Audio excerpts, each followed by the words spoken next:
from Campbell's Freedom Farm.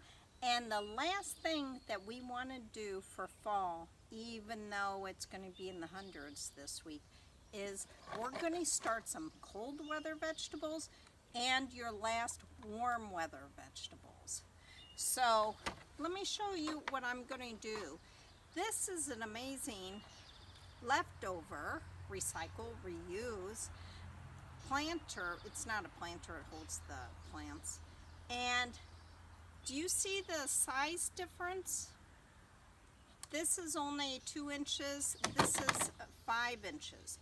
This is perfect to start your cold weather vegetables. I'm going to fill it with soil. I'm going to put my seeds in, and I'm going to put it on a cold floor.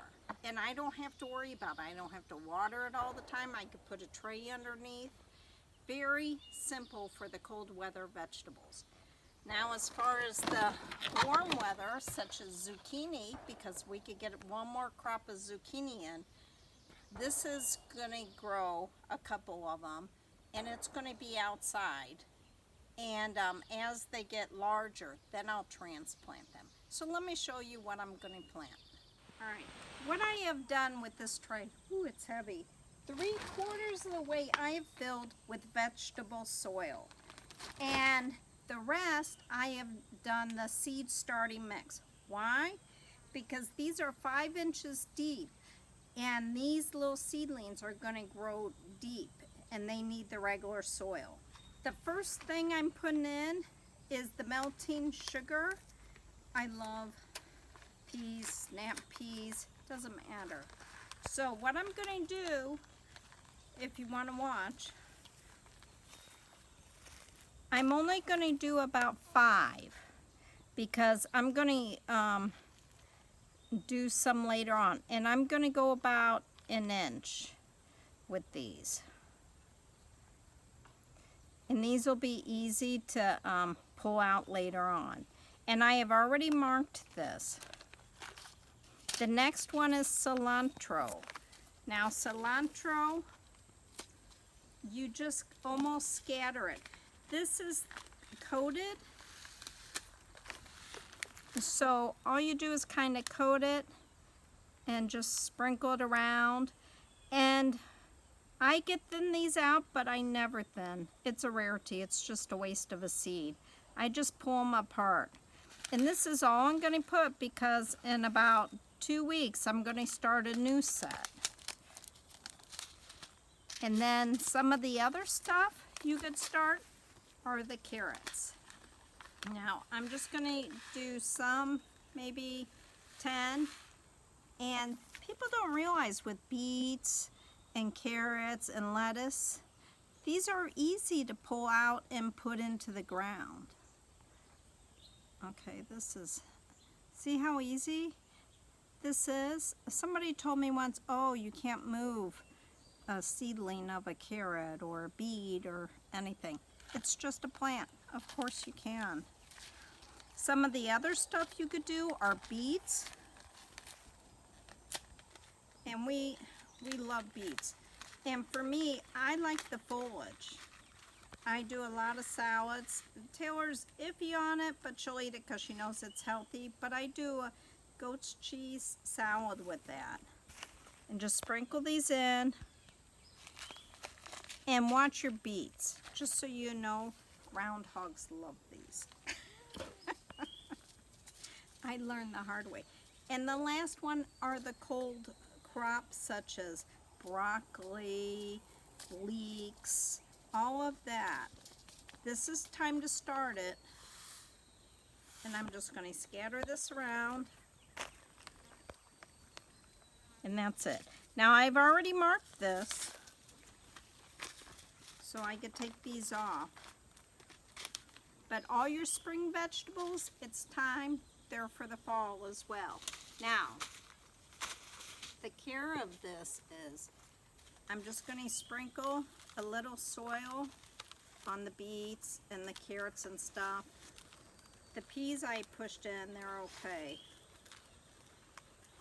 And I will mist this once it goes to the basement. The soil is already damp. Not wet, damp. Now, since these are going on a cold floor in the basement, and I won't have to check on them too often, and I'm going to put a tray in case I water. I just take a sheet of newspaper, nothing with plastic, because they have to breathe. Unless they're in the little pots and you can watch all the time, that's all you have to do. This is going to go away from the window. As they start coming up, I'll take this off. Okay, the next set, let's talk warm weather vegetables. We could still get one set of the squashes in.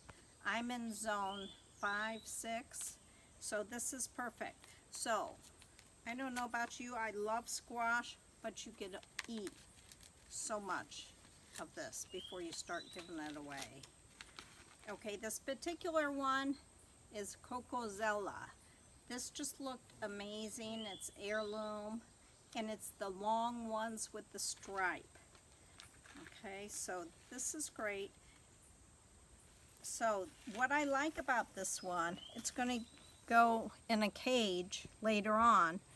I'm just going to put these about 1 inch deep, and I'm only going to do 2. That's all, because these produce a lot. This is in bush form. Now here's the Black Beauty, and the same. I'm just going to grow 2 of them. And what I want to do is I want to kind of tell what the difference is. I'll send these over to my daughter's channel, Cooking with Taylor and Stefan, and they can maybe do a comparison later on. So 2 of these, and these are a few inches apart. Now, since this is not going into the basement because this needs a certain temperature to germinate, I'd say 55 to 70. I'm going to put it in a shaded area, and again, I'm going to cover it, and then it's done. Now we're done getting our seeds for the fall ready, but there's one more thing. I'm not going to do a video, but I want to talk about it.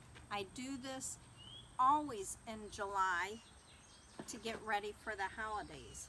And a lot of people are into a lot of Christmas plants. But look at this. Isn't this amazing? Coleus. I love the Coleus. And this is just one I had outside. What I do is, here's one that I already started. This is for Christmas. This is going to go with some of the white foliage that I'm going to do. Nasturtium or some of them. But I take a cutting and I put in root compound and I put it in here.